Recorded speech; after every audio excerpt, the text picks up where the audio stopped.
like I got some emails. Super excited about that. Oh wow, cool. Finally got an email from Sundance Film Festival. Let's see what they have to say.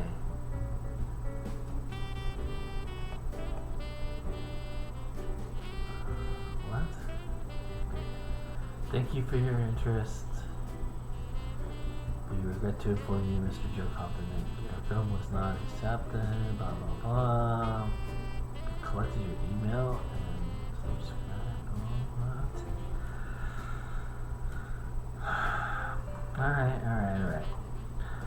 At least I got a message from BookBub too. Let me check that out. Ooh.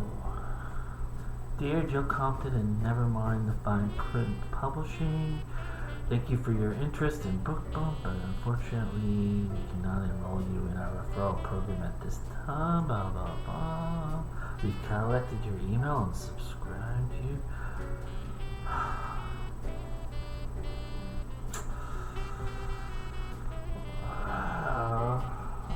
Alright.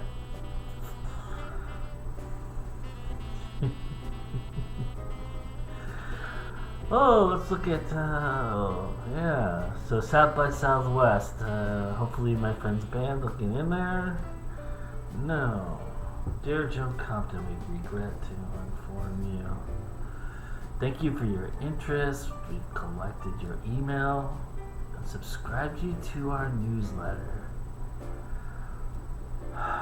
This isn't the biggest bag of the head punch in the face I ever got. Ugh!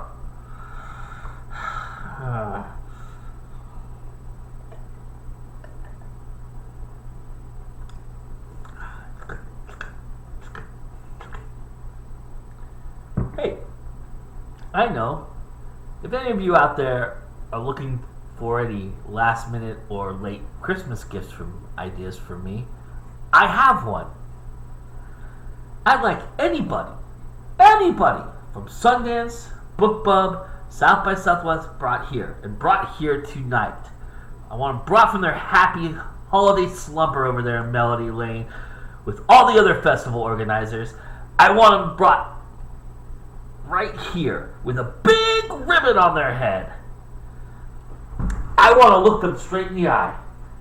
I want to tell them what a cheap, lying, no good, rotten, floor flushing, low life, snake licking, dirt eating, inbred, overstuffed, ignorant, blood sucking, dog kissing, brainless, dickless, hopeless, heartless, fat ass, bug eyed, stiff legged, spotty lipped, worm headed sack of fucking shit they are. Holy shit. Hallelujah. Woo! Where's the Tylenol?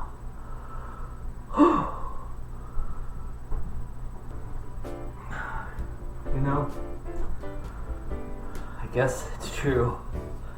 But I always say, there's only one thing I can count on, and that it's time to go indie now.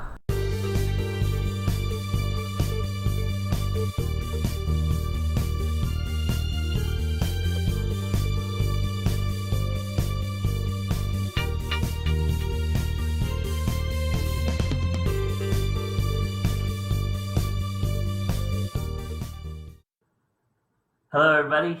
Welcome to our show. You know, we're often reminded at this time of year, around the holidays, and especially when we're looking ahead to the next year, that the reward for what we set out to do isn't always the success you think it will be.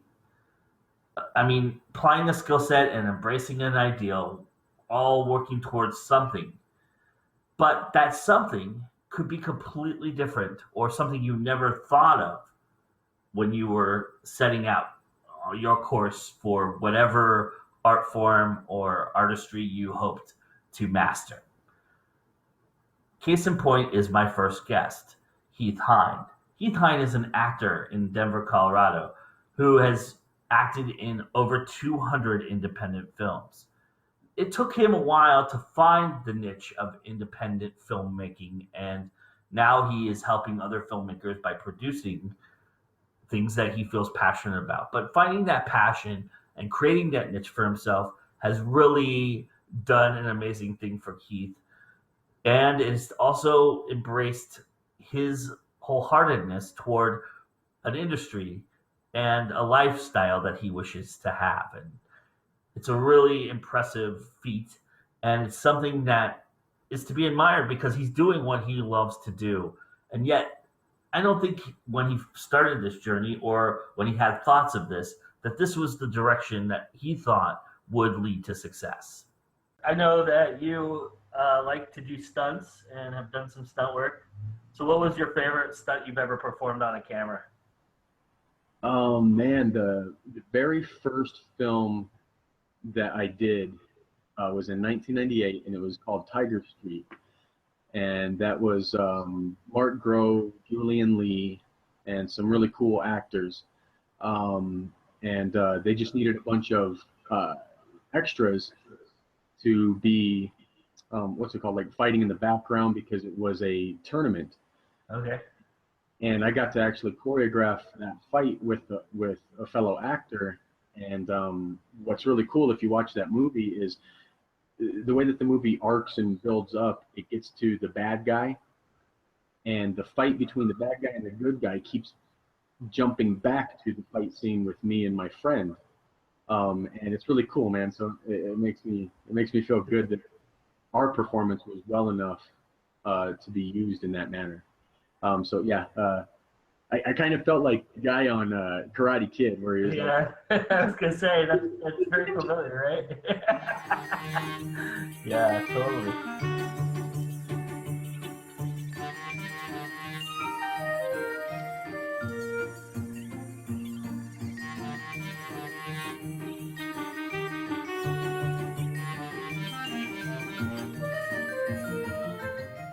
Tell us, where did you catch the acting bug? Where did your journey in this crazy, life begin? let's see. Okay, so where this journey began for me, when I was a kid, I always liked to be center of attention, and because I have an older sister, so I'm trying to get a leg up. I'm like, hey, you might have been first, but I want to be remembered. um, Eventually, what happened was when my parents got divorced, in most people's case, it's an upset. And so you're from a broken family, and you start moving around different schools and stuff. And I found that humor was a way for me to cope and a way for me to make friends really quickly.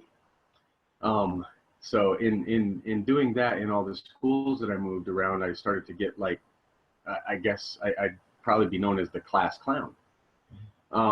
So it wasn't until I never took any acting classes until my second year as a senior. I was a super senior. So um, uh, I then learned what it meant. Well, Denver Public Schools.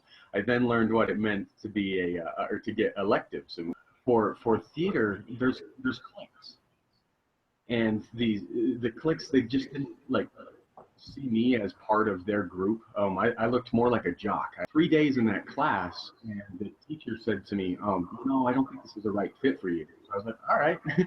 It kind of dashed my hope of what theater might be. So then when I came out of high school, it just so happened that a friend of mine and I, we had this high-8 camcorder, and we started recording some funny SNL type skits, making fun of like Steve Irwin and many other things.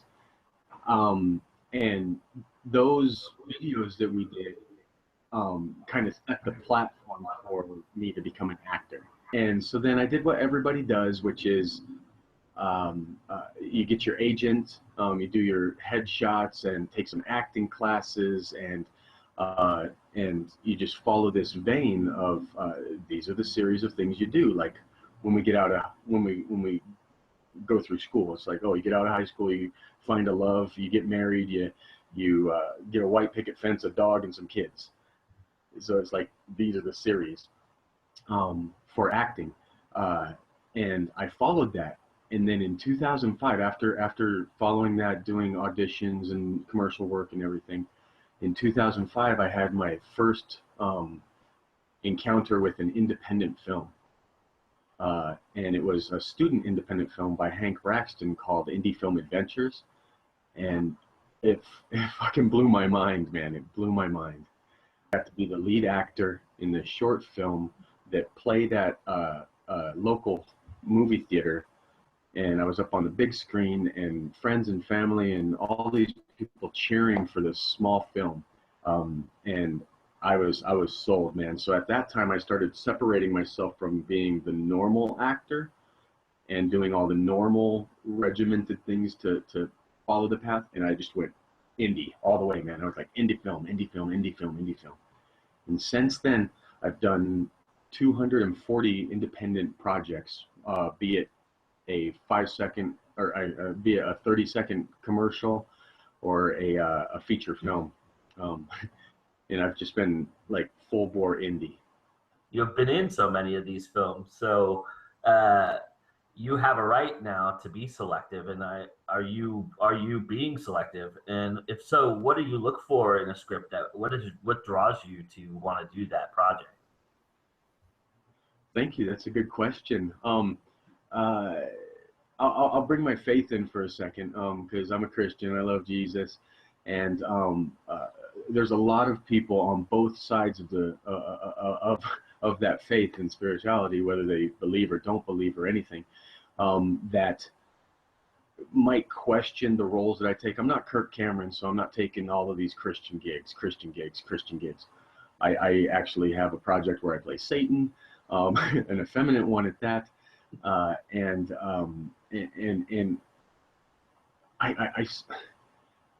I really like to just kind of give everybody a chance. So whether they're a brand new at film, whether they're directors or producers or such, short film, long film, I like to give everybody a chance at this juncture in time. So I'm not very selective in the content, but I am pretty selective in the individual. I want them to have a heart for it, man. If they have a heart for it and passion just like I do, then I'm all in, man. What are you able to do as a character actor that you wouldn't be able to do as a lead? The thing as a character actor is that you get to really explore and go off the deep end, if you will, for just the development of these things. You get to be like a kid, and you have your imagination and freedoms. I think that as a lead, it's some of the things are reserved, some of the things are held back. It's all in the eyes. It's all in just simple conversation, words, dialogue, all of that. Though they can get into sticky situations, but they can't break outside of what we see as reality. Mm-hmm. But the character, man, you're just like a cartoon. You can break way out of the norm. The evolution of my acting career has been such that, I've gone from some of these slapstick, zany, physical, and like more comedic roles.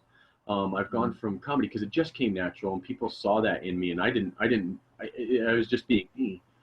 And so it went comedy first, then I started doing dramatic, and then with the onset of some things like Kevin Ward and Jimmy Lee Combs, it gave me the platform to really break out and do character, where it was like face transformations and all these things. The thing is, when there was this full face transformations or body transformations, then it gave me the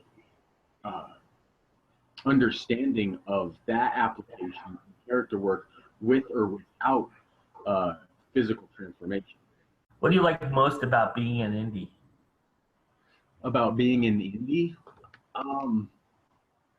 Man, I think indie has a lot of freedoms for everybody to explore, from all aspects of filmmaking. And yeah, sometimes we come up short. Sometimes we don't make the grade, but I think there's like really beautiful things that come out of it too, because we're just being creative. We're being artists, collaborative artists at that. And so I think when money is not really a component, we don't have these hard lines that we have to follow, these guidelines. So we don't have investors that we have to please. We do what we want, and who knows, maybe you make a home run like Blair Witch Project or something. I know that you've been doing this a while, but have you ever taken a stab at LA knowing that the work isn't always there in Denver? I'm trying to flank LA. I'm trying to yeah, like, so in terms of war, I don't want to go right into battle. I want to like really build my abilities so that maybe I'll be sought after by people that are in the professional industry. They're like, wow, you really got chops, and so yeah, I want to flank LA. What's one tip you have for auditioning? Because I've heard that you're pretty good at it.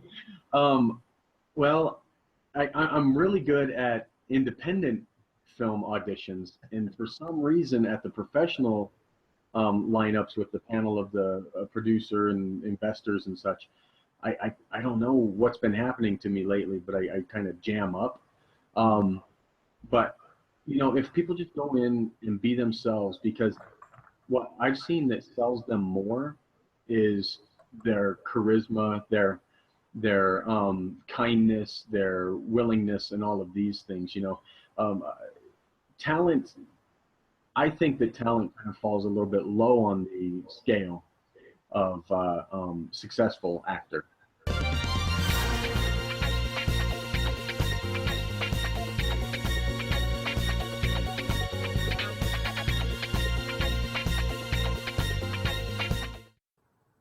What I loved in talking with Heath Hine was just this amazing passion and unbridled enthusiasm that he has for not just acting, but the indie film community and doing independent film.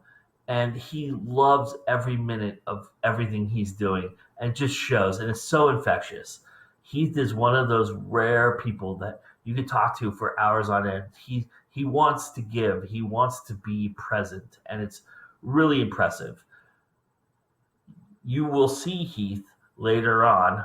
Maybe you could figure out which character he's playing, but he is in our short film that we end our credits with tonight. So definitely stick around for that and check that out, because it's really great. And Heath is showing again that amazing talent that he has for these incredible characters that he plays. All right, we'll be right back.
What are you talking about?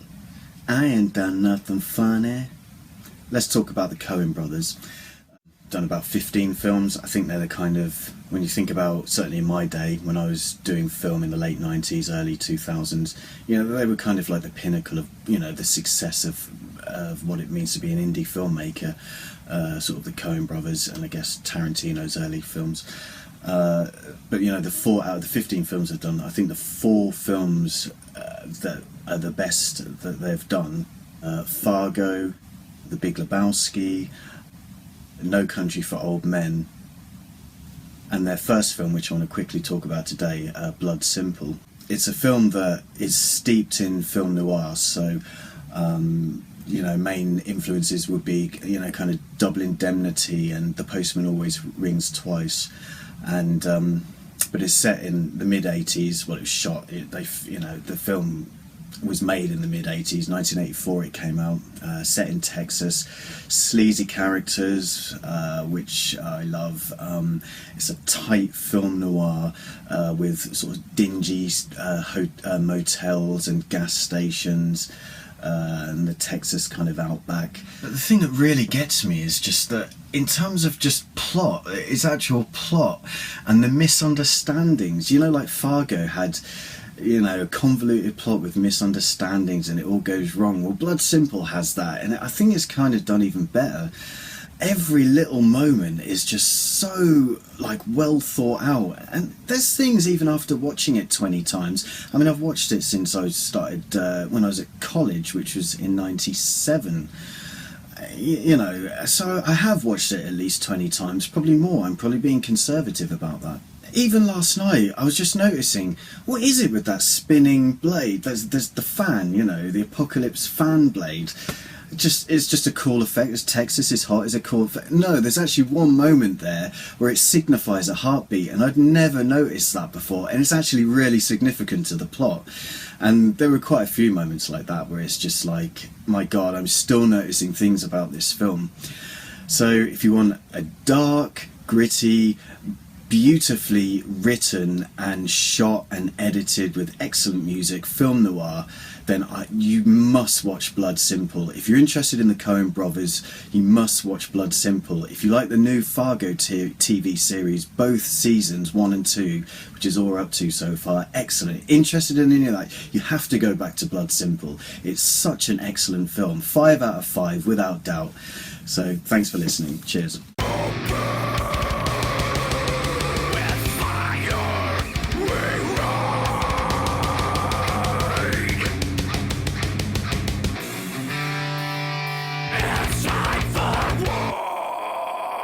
My next guest is Dr. Christabel Llewellyn.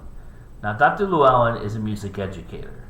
She runs an organization called Kinder Jazz, which is actually a band that performs for young children. They also have an offshoot of an adult version, which is called the LL All-Stars. Now, along with being a music educator, Dr. Llewellyn also is an accomplished pianist and conductor. She's been working with autistic children in Sydney, Australia. That's where she's from and where she hails from.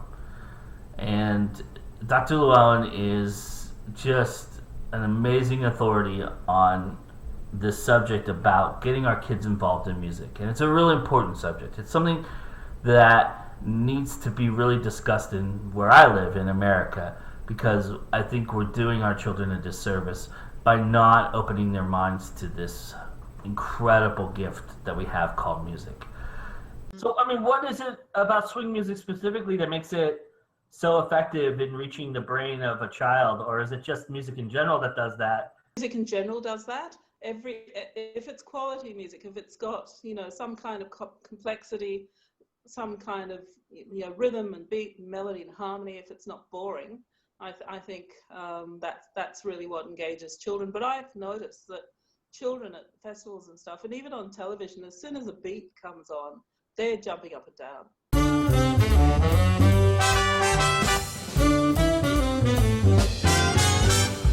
Grab your things and head for the door. It's gonna be great, there's fun in store. If anyone rings, I won't be home till 4, 'cause I'm down at the Kinder Jazz Club.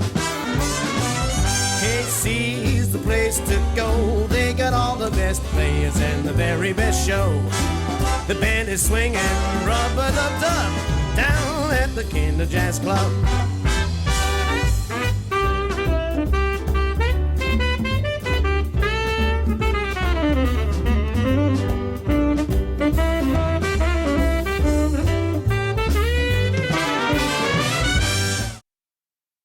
Tell us about your musical training, where you come from and how you learned music and just grasped this incredible love for it. My parents were amazing music lovers.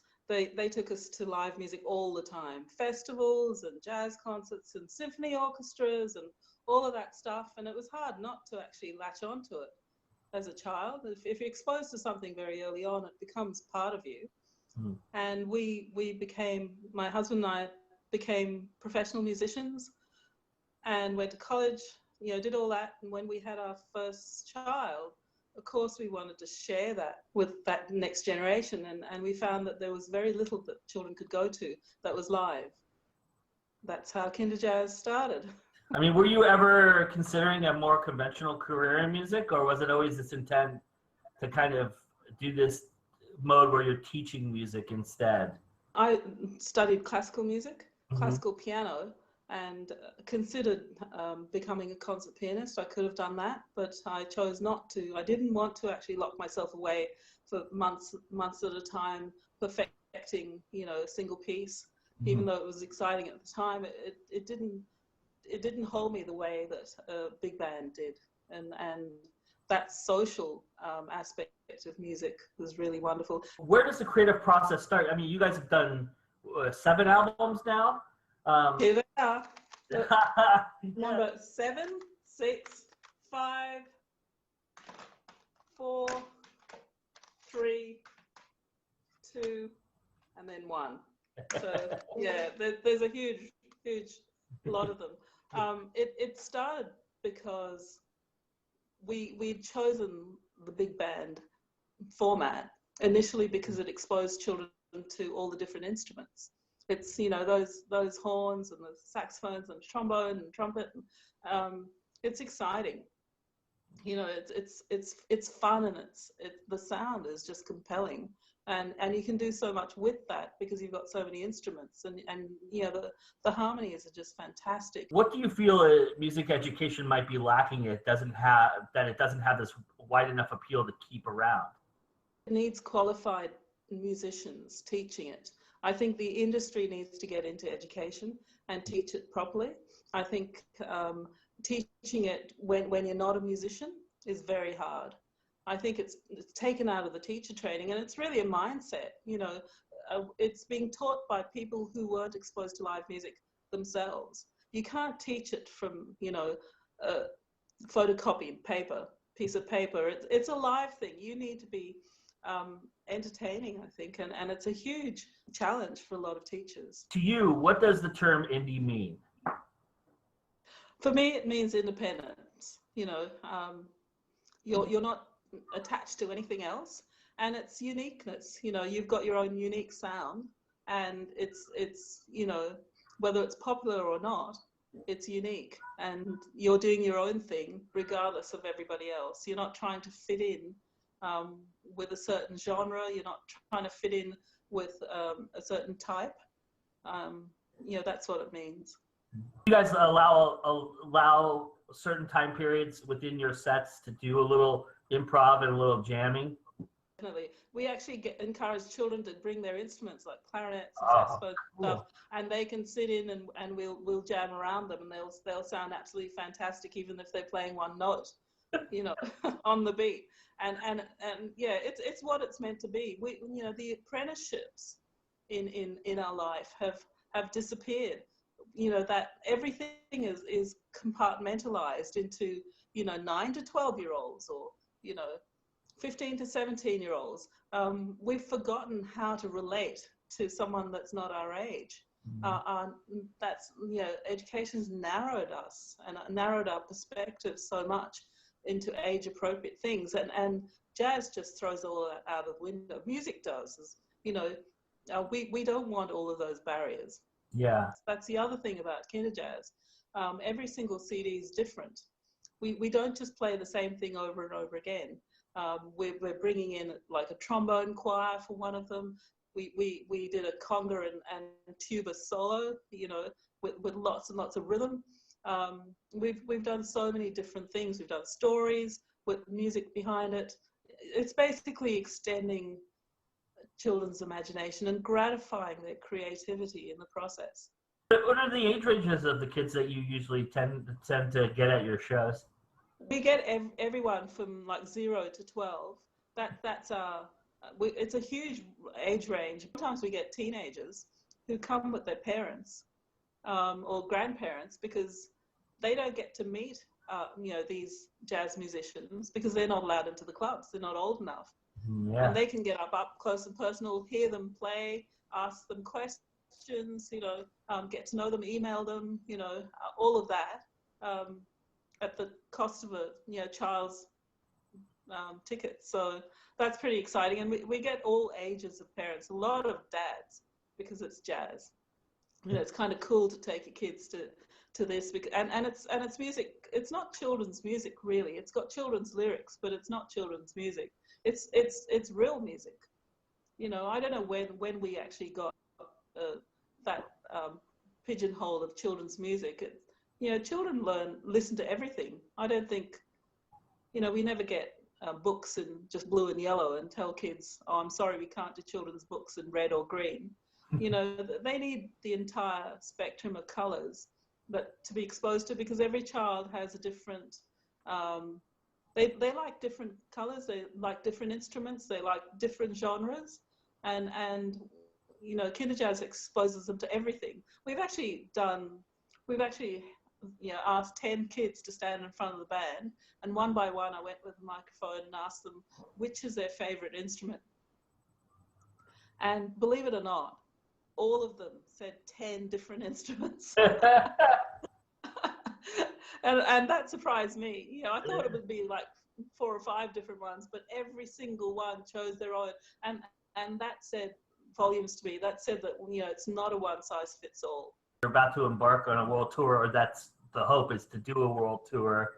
Is there somewhere specific that you're looking forward to playing that you've already booked, or is there a venue out there on your bucket list that you want, if you could go there, you'd want to go there? Sesame Street. Ah. It's been an inspiration for many, many years. I think it's a perfect fit. We often get called Glenn Miller meets Sesame Street by a lot of people again and again, or the Ocean's 12, because we're 12 musicians. The Ocean's 12 of children's music.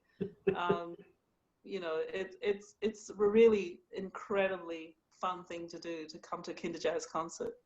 And it's memorable. Children go home wanting to actually start learning an instrument when they come to our shows. So I think, the more live shows we do, the better. Obviously, the recordings are live. They're live recordings, so they're the next best thing. But the shows are something special. I read some of your stuff, and I saw some interviews you've done, and you talk very specifically about the scientific benefits of music to the brain of a child. Yes. Is there also scientific evidence or any studies out there that have equated to adults and what it does for them? Music changes everything. They've actually discovered now with Parkinson's disease, they've gone to nursing homes where someone hasn't actually been able to walk or stay still for about longer than a few seconds, and they'll play a piece of music that they used to dance to when in their earlier days, and they'll actually get up and waltz around the room while the music's playing. You stop the music and their brain deteriorates. It's amazing how it just brings you to life. The musical part of our brains never ever dies. And there's a PhD in itself. Yeah, no kidding. Wow, that would be one hell of a thesis. Yeah, but we need to recognize that. We need to recognize that music is part of what makes us human. Nothing else on the planet has music. Humans have music, and we relate to it in unique ways. What's a good place for someone to start if they wanted to make music for their kids? Taking them to a live show is the most important thing. Get them excited. You need that spark. You can't tell them, oh, I want you to learn the piano. We're going to go to piano lessons if nobody in that they know can play piano properly. But you take them to someone who can even if it's boogie or whatever, you take them to someone who can actually play that instrument, and they'll want to do it. live music is a living thing. It evolves, and especially jazz music. It can go into so many genres. You can have country jazz. You can have rap jazz. You can have Latin jazz. Because it's living. It just absorbs different moods and cultures and rhythms, and it's something that's really rich. And I wanted children to actually have that, that magnificence of music. They are, every child is magnificent when you think about it. The way they grow, the way they, absorb, and they learn their language, and it's just such an amazing, amazing thing. We forget that. We take it for granted, that they're watching you. They're learning from you every minute of the day.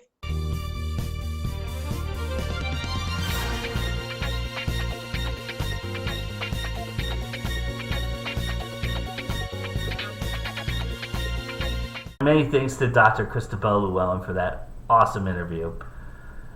Kinder Jazz is going strong and is going to be out there in the world, so definitely go look for it when you get a chance, especially if you have young children.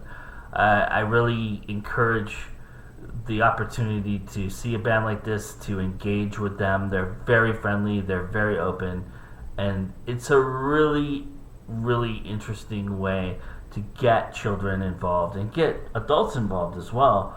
I mean, jazz and big band always have a soft spot in a lot of people's hearts, and it's always a music that kind of makes a resurgence every 5 or 10 years. So it's never really out of style, it's never old-timey. It has a certain beautiful gateway, if you will, to other music. It's very influential in other genres. So go check out Kinder Jazz, and hopefully you get your kids involved in that and they take a listen and enjoy it. All right, everybody, we'll be right back.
Hello everyone, this is Gino Kubo at GoIndieNow.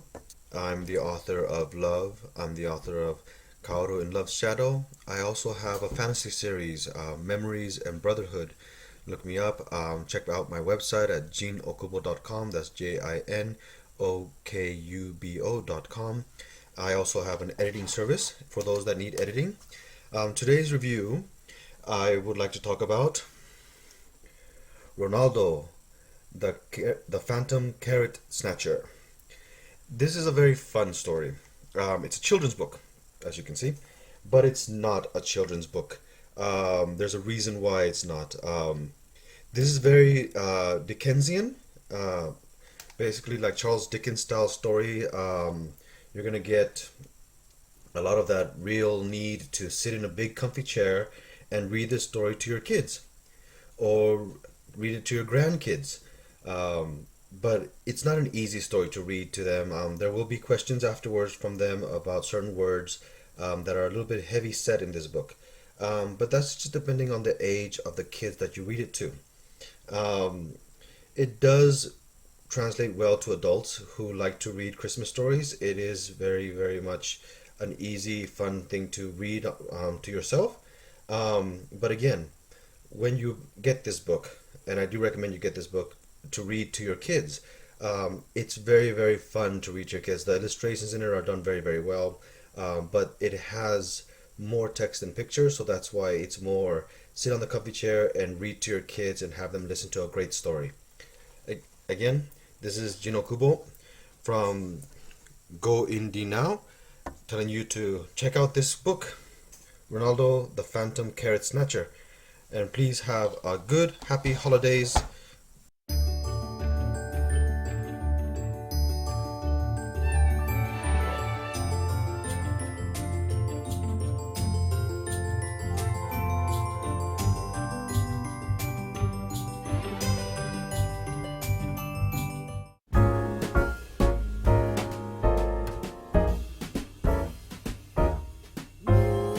Jolly old Saint Nicholas, lean your ear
actors read 59 chapters. This is the audiobook for Non-Hollywood, a novel written by Neil A. Yeager. Honestly, I'm over me, done with me. Honestly, I'm over me, letting me down. Letting me down. Next guest is romance author Rebecca Jonesy. Rebecca is someone who is very candid, very outspoken. This was an incredible interview because we get really deep into what a romance writer is thinking and how a romance writer obtains the ideas that they obtain and how is it important in writing romance to be, in love and experiencing the things that you write about. What's the weirdest thing a fan has ever asked you? Oh, it was so terrible. Wait, it was from a woman who had been married for at least 6 years. She's got 2 kids. And she said, "Wait, you can have sex like that? How do you have sex?"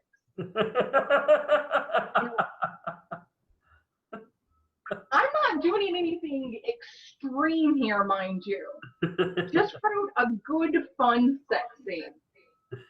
And it floored her. She had never heard of anything like that before. That's interesting. Well, what's your favorite? Would that go along the lines of being your favorite comment, or what's your favorite comment you've ever gotten from a reader? Good Lord, this makes 50 Shades of Grey look like Wuthering Heights. That was my favorite.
So, tell everybody how your writing journey began. Honestly, it started as a way of dealing with my husband's deployments. He's in the Navy. He's been deployed a lot, especially recently. So when it started, I just needed something to do. I was in a new town, didn't have any friends. The entire support system there failed me. I knew one person in town, and we had just moved to a new house, and all I had was me and my computer. So I started writing things and, little stories here and there, writing to friends. The first actual story I wrote was me sexually harassing a friend of mine. And it blossomed into a full-blown story. At the heart of me, I like telling stories, but I like telling truthful stories. Mm. And I'm sick of seeing fake stories. We overcame this and now we're in love and we're going to live happily ever after. It doesn't work like that. You got to work at it. And what is your writing process? Do you write at the stream of conscious? Are you someone who plans and plots? I plan and plot. I plan and plot and scheme.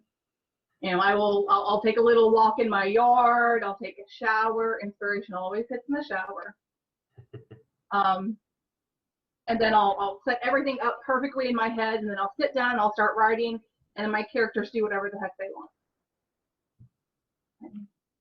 that's just kind of that. And then I have to like re-scheme everything again. But once everything's laid out so nice and neat and perfect on paper, for my rough draft, that feeling is so awesome. I got it out. I got it down.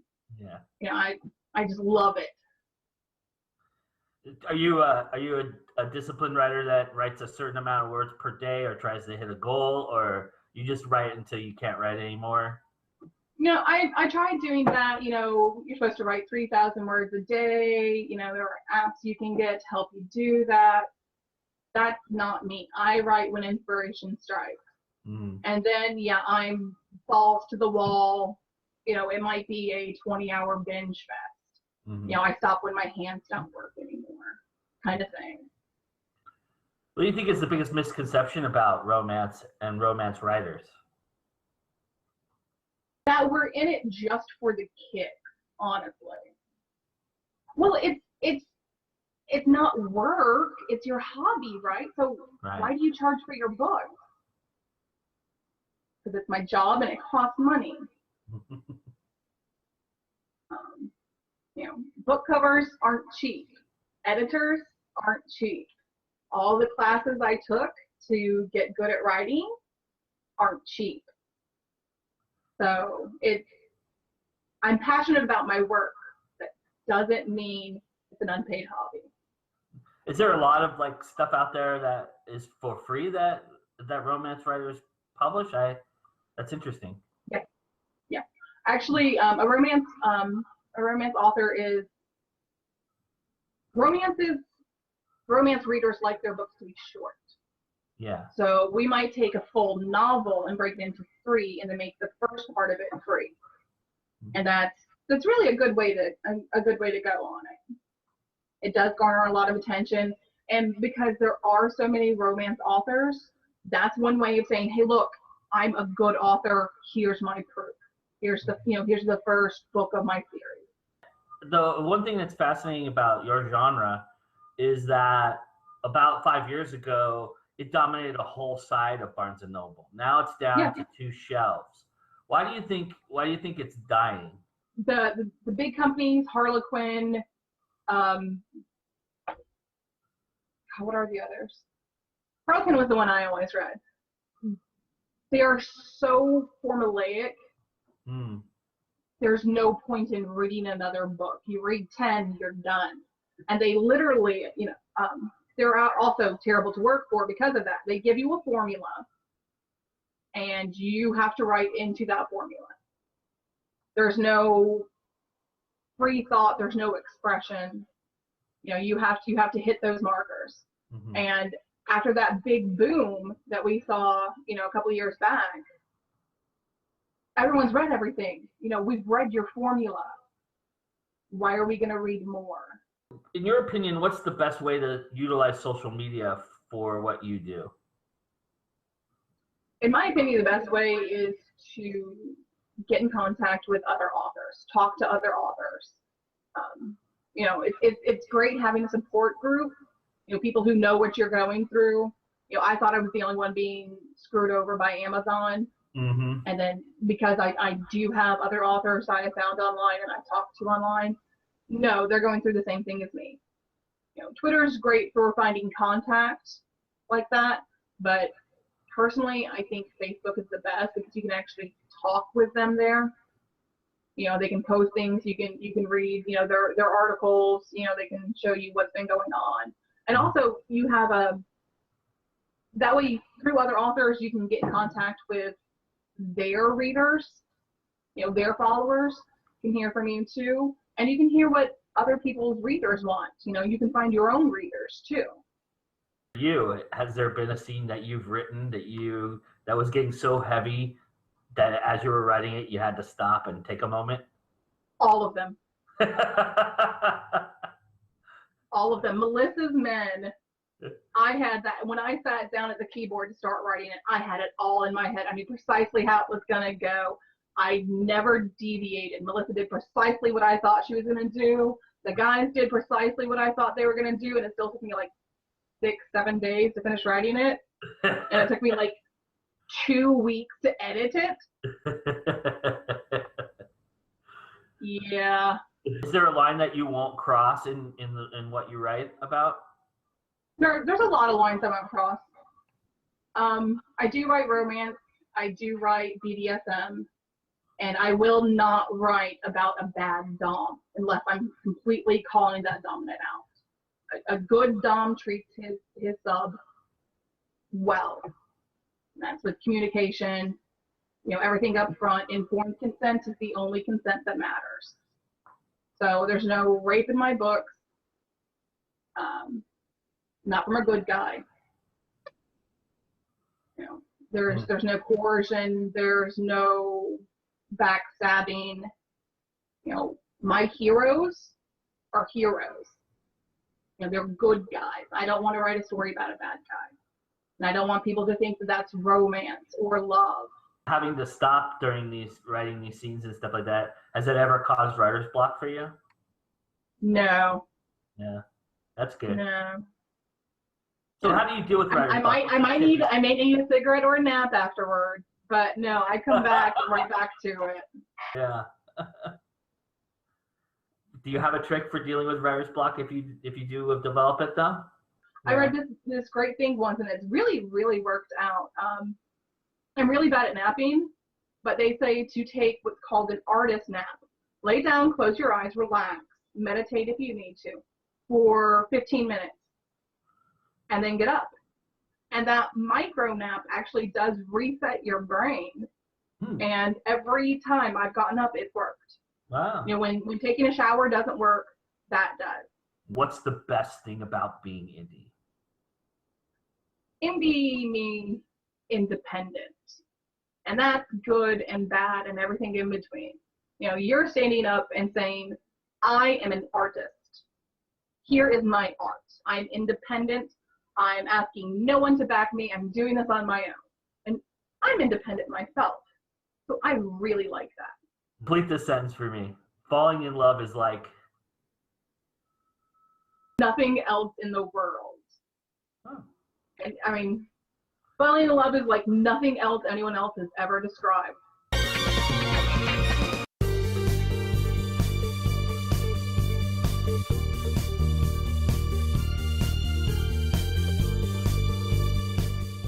Rebecca, great. My many thanks to her for that awesome interview. As I record this, we're coming toward the end of 2016. And obviously, 2016 was an important year for GoIndieNow because that was the year that we were born. But we wouldn't be here right now if it wasn't for the support of all of you. All of your love and support has kept us going and kept this show viable and made it something that we want to do every month and we want to put out there for you. And believe me, we have more content to go and we want to put more out there for you. We love introducing indie artists to the world. So indie artists out there, if you haven't been a part of our show before, if you haven't been on as an interviewee or you haven't been part of our panels, please, I welcome you with open arms. Doesn't matter what you do in the indie artist world, I want to interview you. So come and join us for that. Schedule an interview with me. I'd love to talk to you. In the meantime, everybody, all the fans out there, please keep liking and subscribing and commenting and sharing. It starts with GoIndieNow.com. So please tell everybody you know about that, and then talk about our YouTube channel. We're out there. We're gonna make things happen. 2017 is gonna be a great year. We're planning on doing the Cyber Convention in April again, and we'll be a big part of that. We'll also have a lot of other things going on. Some things that I will tell you about as the months go on. Some things I've got planned. Some things I'm working on. So keep going to GoIndieNow.com for all that information. That's where it'll be, or our Facebook page. You can check, or Twitter. We'll be everywhere talking about what we're going to do in 2017. 2016, for the most part, even though it is the year of our birth, was a tough year. It was a tough year for artists to get their stuff out. It was a tough year for artists in general, we lost a lot of incredible artists. Artists that were heavy in the indie art community. You know, they were a big part of fostering indie artists and helping young indie artists get seen by being a part of their projects, you know, or doing, you know, things on their own that they've wanted to do and just gone out there and put themselves out there. And it was, you know, it was a tough year for that. I personally lost a friend. I lost a high school friend that I'm missing, and that's tough. But with that, I've also gained 2 sister-in-laws this year. So, you know, life is a full circle. And the great thing about it is that it'll continue to do that and evolve. And, you know, some years are going to be more prosperous than others. Some years are going to have some heartbreaks. Some years are going to have some challenges. But you just have to remember, and always remember, it's always time to go indie now. All right, everybody, we'll see you in 2017.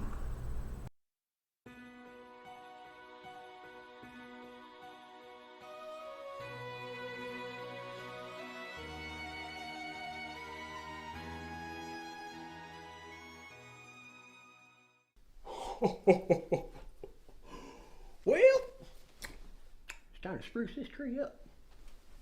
Don't need that, don't need that, don't need that.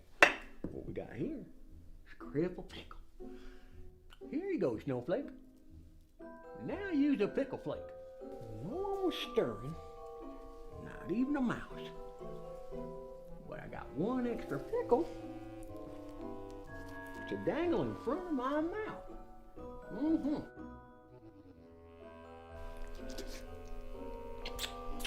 Ooh, Hans is gonna want one of them.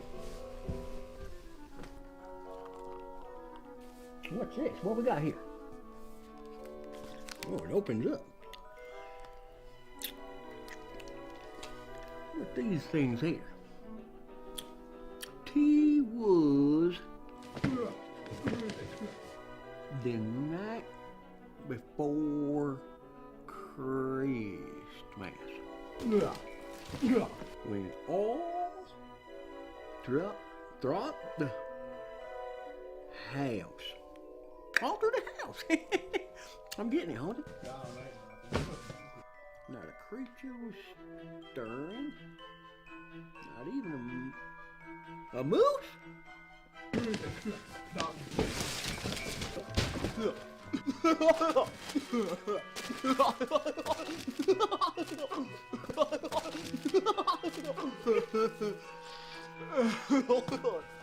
He's like a Hans Manian devil.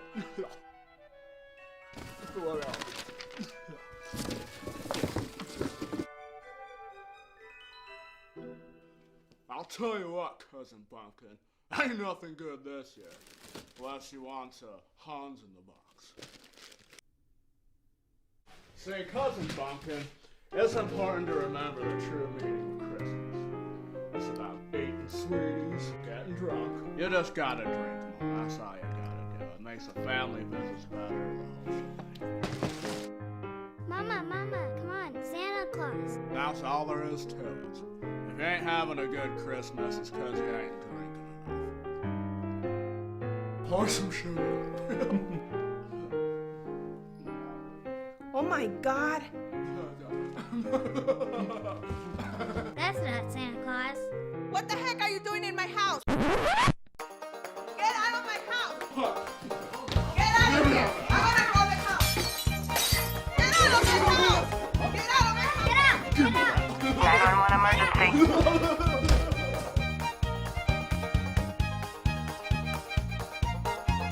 All units be advised we have a pursuit in progress. Units on non-essential calls directed to clear and stand by to assist. Central to all units. Officers require assistance. Roger that. 1071 received. Aerial pursuit unit, you're clear to engage.